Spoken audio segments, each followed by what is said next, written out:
మా అల్లుడు మా మిన్నమ్మ చూడండి వర్షం పడుతుంటే పునుగులు కావాలని వేడి వేడిగా తెచ్చుకుంటాను పోయేది చూడు.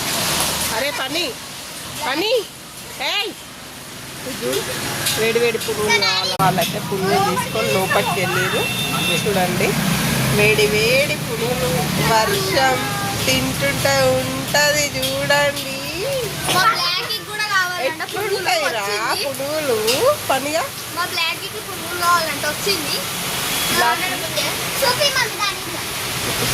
అయితే వర్షంలో కూడా నన్ను వదలకుండా ఈయనే ఉండదు. నాకు బాడీ గార్డ్ ఇది. సంతోషం తట్టుకోలేకపోతుండు. ఫ్రిడ్జ్ని పట్టుకొని ఎట్లా చేస్తున్నాడు. తినుకోండి. నేనైతే షాప్ దగ్గర ఇట్లా కూర్చున్నాం ఫ్రెండ్స్. షాప్ దగ్గరికి రాకే లేదు. ఫుల్ వర్షంలో మేము ఇట్లా వట్టి కూర్చోవాలి. వాళ్ళకి ప్లేస్ ఏ దొరకట్లేదు పునుగులు తినడానికి.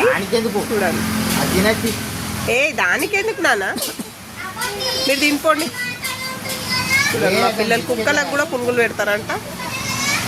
మా బ్లాక్ అయితే పునుగులు వేస్తుంది మా ఇంటికి చిక్కి. అది పునుగులు తింటదంట. వర్షం పడుతున్న జనాలు బయట తిరగకుండా తగ్గేదే లేదని తిరుగుతున్నా చూడండి. గొడుగులు పట్టుకొని కార్లు గొడుగులు ఇట్లా తిరుగుతాయి. ఎట్లా బాగా అసలు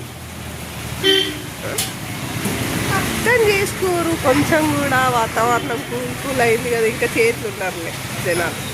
మేమైతే వర్షం పడ్డా షాప్ దగ్గరనే, వర్షం పడకున్న షాప్ దగ్గరనే, ఎండ కొట్టిన షాప్ దగ్గర మా జీవితం మొత్తం ఎల్లమ్మ గుడి దగ్గరనే గడిచిపోతుంది. అల్లుడు మా పిల్లలు అందరు వేడి వేడి పునుగులు తింటున్నారు. చూడండి కూర్చోరా, వాడికి ప్లేసే లేదు చూడ.